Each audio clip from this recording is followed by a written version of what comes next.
Good morning, everyone. Welcome to the Smash Business Show. I'm Warid Ahmed, and today I have with me I'm Farah Bashir. the one and only. And oh man, it's the last day of the week. Last day of Friday. the week. I mean, I'm excited for Friday.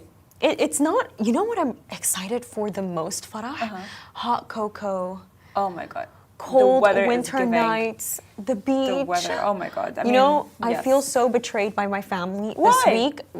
Listen to what they did. This week when I was going to work, my sister works too, but she has work from home sometimes, and she finishes her work really quickly. I was on my way to work. I opened my Instagram. My cousins, my aunts, my sister, my mom, they're all at Kite Beach. Stop. In the morning. I would feel betrayed. You have no, and guess what? I'm the one who gave them the idea, by the way. Oh my God. I'm the one who gave them the idea. Isn't that the worst? I was like, guys, let's go to Kite Beach. Because basically that one morning, there actually wasn't any sun. And today morning, there was actually some sun. It was a bit too much. But this morning there was some sun, and that morning there was nothing. It was like very cloudy, and I told them, guys, like at night, let's go to Kite Beach together, and let's take some hot chocolate. And they went without me. You know what? Right in the morning. I feel betrayed. I'll tell you something. You should take your plans in a businessy way. You know how like some businesses do not really give out their ideas or maybe the full product till the end. No, you're not wrong. They give like maybe bits and pieces at the beginning, and then they give out the full thing, right? You should take it that way. You're right. You should be like, you're right. Want hot cocoa, or do you want to go Kite Beach? One, say give them the whole vision. Exactly. Not and the whole then, vision. Towards the end, when you are there, you would give them the full vision, and you guys can go together. You know what, guys? Farah actually made a really good point.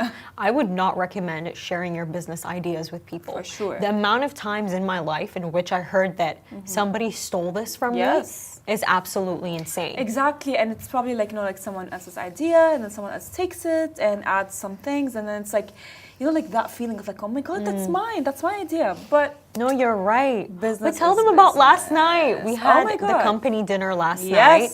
Which is why, sorry, by the way, guys, we are like exhausted. But that's good exhaustion. I love it. For some reason, for the first time ever, if I'm not enjoying at a place, I leave early. Well, because I was actually having fun, I didn't leave till like 12:30. No way. I swear, and I am an early bird. I wake up at 5 a.m. I know. Every single day, right? For the first time in history, if you guys know me, and if you know Farah Bashir, I sleep at 8:30. I still find that insane.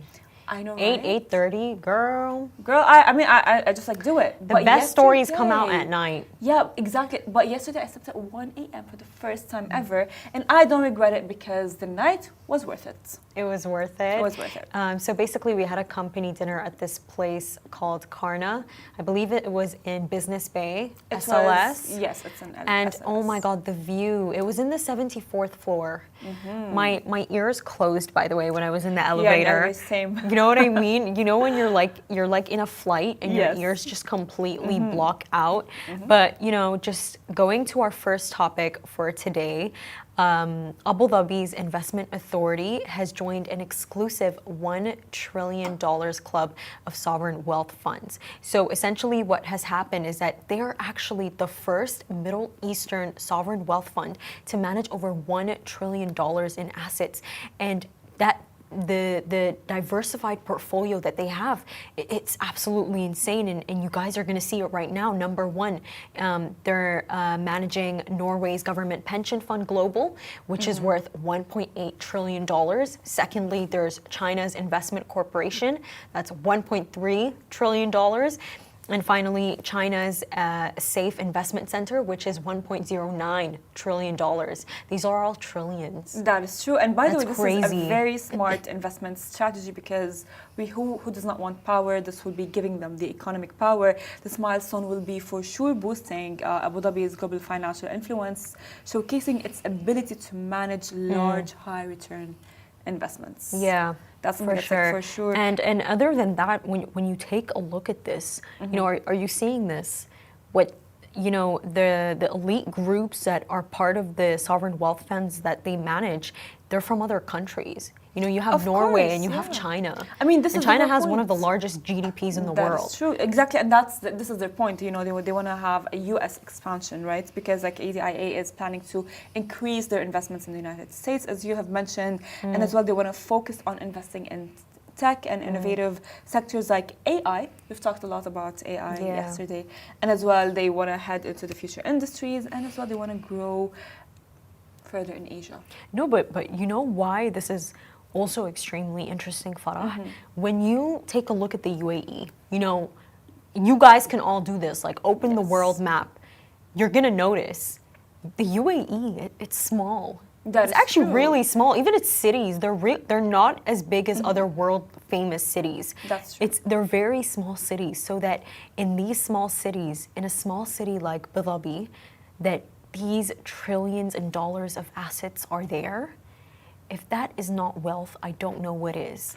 Of course, because like see, like they what I believe that the UAE does is they seek an opportunity, right? Like they know like now AI is very big and very major, and they know their worth. So other countries, other neighbor countries, whether it's Saudi, Qatar, and in this case, in ADIA's case, United States, Asia, they all would really want to grow with the UAE. So they are like working together, and the economy keeps on getting better, which is good news for everyone who lives here. And just like on the topic of on Abu Dhabi, you know what I read this morning, Farah?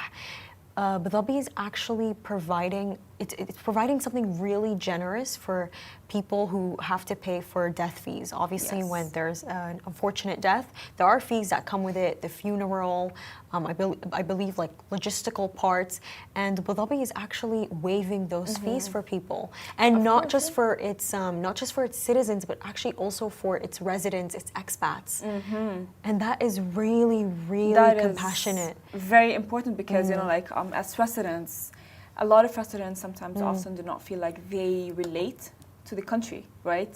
However, what the UAE does is that it provides them with all of these services that makes them feel like, no, you are heard, you are a part, and this seen, is home for you too. and this is your home, because they recognize that every single person who lives here in the UAE has contributed in a way to how the UAE is right now. No, I agree with you totally, but more than that, I think when I was reading that article, what surprised me is that it was for expats. I mean, this is absolutely amazing. Like, you know, they're being included, and we all know that obviously a lot of people are moving to the country. Yeah. A lot of people are moving to the country. So, you know, to have things like that in place, it just shows how, you know, we always speak about the trillions of dollars of assets that that these cities manage, but it's the fact that yes, they're involved in capital, but they're also compassionate. And I mentioned that point specifically, Farah, because I'm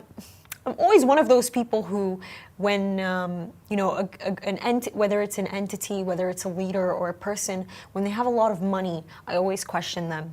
I'm one of those people. I always question them. I always wonder. You know, I always wonder, you know, like, are they managing it in a human way? And it's like, we're seeing it with this. Yeah, you know, we're seeing that they are very compassionate.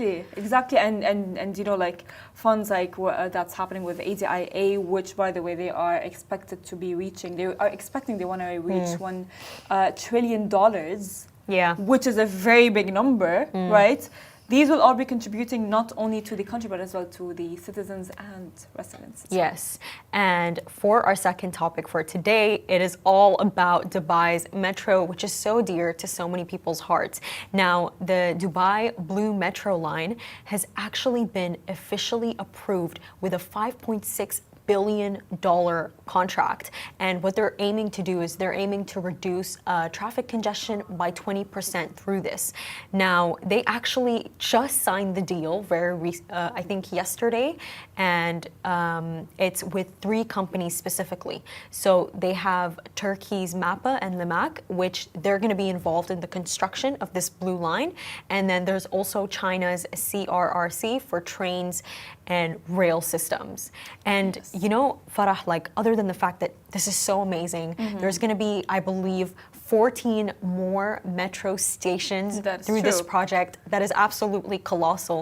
More than that, when you take a look at this, it's like the companies that they're utilizing to build this, they're from Turkey and they're China. And you know, I always think about this, by the way. The reason why the UAE does so well with everything, the reason why its cities do well with everything, it's because I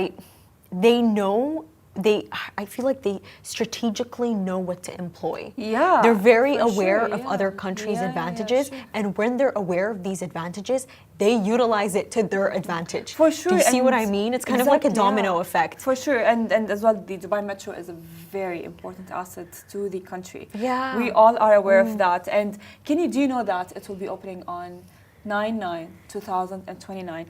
Which, by the way, is going to be the same date where the metro initially opened, which is 9/9/2009. For the first time. time. So that is like crazy in Dubai's because history. The metro has changed everyone's lives and every citizen's resident's life, and as well, like, you know, what makes this metro or blue line very special is that it's going to be provided like in places or in areas like Al Warqa, Mardif, Dubai Festival City is the Dubai Festival City and Dubai Creek Harbor Station. Literally, and in those areas, getting there used to be harder. Right. Of course. It's like getting to Dubai Festival City. I remember when I lived in Garhoud, I would all the time think like, I wish there was a metro station that can take me to Dubai Festival City where I can go there, right? Because initially, like you'd have to go to the nearest station, take a cab, and then go. And you know, by the way, it's estimated to serve about 1 million residents by 2040. And even more interestingly is that not only is it going to help with traffic congestion by 20%, but it's also going to boost real estate properties by 25%. And you know, you made a really good point, Farah, about how, you know, the metro, it's so important to people's lives. You know, I always tell you about this, but there was a time where I used to work in Mall of the Emirates. If you don't know, I used to be a sales associate for Lush Cosmetics there. And obviously, by the way, when you work in the mall, let me tell you, everybody becomes your friend. I don't know how to explain it to you. No, I'm being serious with you because Farah, like, I spent so much time there. The people there memorized me. Like the Carrefour securities, they knew who I was. I even remember there was this one time where I went to this salon. I forgot the name, but it's right beside the Loft. It's the one right beside it in Mall of the Emirates. And I remember when I was there, my mom was with me, and my mom was like, oh, my daughter, she's never getting beauty treatments. One day, I'll be one of those people. I'll make time for it. Right now, it's just honey masks. But basically, the lady went like, you should come, we know you. And I'm like, how do you? I've never met them in my life, Farah. And I was like, how do you know me? They're like, we always see you in the mall. You kind of just, you memorize all the people. For sure. And by the way, like these people working in the malls, like this is why, like, this is something I always like to say, man. This is your reminder. Always be kind to whichever salesperson is helping you out, whatever help is helping you out in whatever store. To because these people, really. by the way, of course, to everyone, but these people, Farah, you can't imagine how important the metro is to them. Yes, that's you true. Genuinely can't imagine. I remember I knew this one girl, actually, her house was like 2 hours away from Mall of the Emirates, and she'd come to work. Do you know how many... I know, 2 hours away, and she'd actually hop into 3 metro stations to get to the mall. All of these people, you cannot imagine how much they rely on the metro station. Yes. It's not even like more of a, like I'm saving money today and I'm gonna go on the metro. I won't take a taxi. No, this is actually their main form of transportation. So that they're gonna get more stations. This makes me, you know, it makes me so happy because what we're seeing, it's that Dubai, it's not just providing for high net worth individuals, it's also providing for people with, you know, the middle class. You know, I truly feel like you have to accommodate for every single class, and it really makes me happy because they always tell me about how, like, okay, Ward, we're gonna go to because they always tell me be grateful. You know, be so grateful that it could be much worse. Of course, it could be much worse, but be grateful that, you know, your families drive, they can come get you, but because it's so much time, and especially because of the fact I told you a lot of people are moving here. Sometimes the metro is insane. Yes, that's true. And by the way, so many people. Like, when people are looking for apartments or houses, they often like look at the metro element if it's there or not there, right? It's like of when course. When you're moving, it's like, you know, you'd see your parents like, oh, is there a metro? Is there a station where our daughter or our son can commute? Yeah. Even my aunt is actually, she's moving, and the apartment that she chose, it's right beside the metro. Oh. It's right beside the metro, so you're definitely right with that one. Yes. And finally, for our last topic for the day, so Anghami has just secured a $55 million investment from OSN, and keep in mind, OSN is actually its major stakeholder. They own about, I believe, more than 55.45% stake in Anghami. So basically what the story is that actually they had already provided Anghami with an initial $12 million investment through a convertible note program. And now that we're seeing that, you know, they're providing them with more investments. It's showing their growing confidence in Anghami, and that Anghami, it's it's set to achieve so much. 100%, you know, as well, because like, with that, they are as well looking to have video streaming. Yeah. With that, which is very important. It is. Because as people, like, I am a visual person. Yeah. You know, are you the kind of person that you would like to listen, or? To be honest with you, Farah, I'm actually more of I like to read. Really? Oh, yeah. Okay, I understand. nice. I understand something better not when I listen to it, but more when I sit down and really read through it. But it's interesting. Tell me more. Because, like, you know, like, of course, the fact that they want to have their content, they are collaborating with OSN plus video streaming power to create more media to integrate more their media platform in the MENA region. This will be. Of course, they're expecting their subscribers to grow by 41%. They grew actually 41% from like April to October. And as well, the platforms have enhanced their AI systems to help users discover better content. So like this is like how like AI is implemented everywhere. You know, like they know what to do, and there is nothing better than merging music and video. I am like at this point, because like, you know, you are listening to a song and, you know, like sometimes it's nice to like have your imagination. Maybe have a video in your head to it. But this partnership will create a powerful combined platform for both music and video, streamlining entertainment options for MENA region, which will lead to their growth and innovation. And just to add on more to what Farah said, Anghami was actually founded in Lebanon. It was founded in Lebanon, and I'm not sure at what point, but I believe it's OSN itself is owned by a Kuwaiti-based company, and so there's so many Middle Eastern companies that are involved in this. And by the way, Anghami itself, it's not just OSN that purchased a stake with them. It's actually also the MBC. So the MBC quietly actually has a 14% stake in Anghami. And, you know, just on the topic of MBC, I love MBC, Farah. Like, growing up, you know, Asala? Yes. She was actually one of my favorite TV hosts. I loved Asala. I used to watch one of these shows that the MBC used to do all the time. It was called Aish Safari. Aish Safari, of course. Oh my God. Know Aish Safari? Aish Safari was insane. You know, Farah, it was my dream. It was my dream to be in that show. It was every child's dream to be on Aish Safari. I loved Aish Safari. But our parents didn't let us. You know what? Can I tell you something? Sure. And it's like, thinking about this, by the way, bothers me so much. So basically, my mom, a very close friend of her is Sahar, and her husband is called Ahmed Al-Qurashi. So Ahmed Al-Qurashi is actually, he played a very crucial role in launching MBC Masr, MBC in Dubai, MBC in Saudi Arabia. They actually just moved to Saudi Arabia.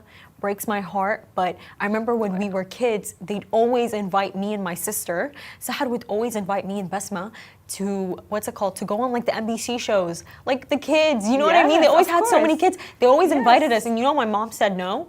Every single time. My mom was like, I fear my daughters. What if they go fight on live television? And I was like, come on, Mom. Like, imagine. Like, I could have been at Aish Safari, Farah. It's fine. It was my childhood dream. But my mom every single time was like, no, I don't trust you guys. But it's funny. You know, we're here now. We're on TV right now. We are actually, you know, I was gonna be a host for NBC3, but my Arabic was so bad. Ooh. That, you know, they were like, yeah, but I ended up being on another show. It's okay. But it's fine. But what was the show? Nickelodeon. Ooh, I love Nickelodeon. Man, Yeah. these TV channels, all of them, like, I watched all of them when I was a kid, But you know? Safari was like... It was by the way, I excellent. lived on NBC3. I'm not joking. Like, you know, I'd wake up in my weekends, I remember. I'd wake up really early when I was like 8, and I would actually, at 10 a.m., I'd watch Dora. And I'd watch Dora on NBC specifically because what they did is that, and this is the power of these, you know, these Middle Eastern streaming platforms, is that they provide things to us in a different language. For sure, and as well, you know, like we can see right now that Anghami, with the collaboration with OSN, is for sure it's going to be bringing music and as well videos together, which I think is a beautiful collaboration. And with that being said, thank you so much for watching, everyone. Have a lovely Friday. This is Smashy Business Show, a Smashy Business production under the Augustus Media Podcast Network. Do make sure to follow our newsletter on Smashy TV. You can also find us on LinkedIn, X, Instagram, and YouTube. Thank you so much. Have a lovely weekend.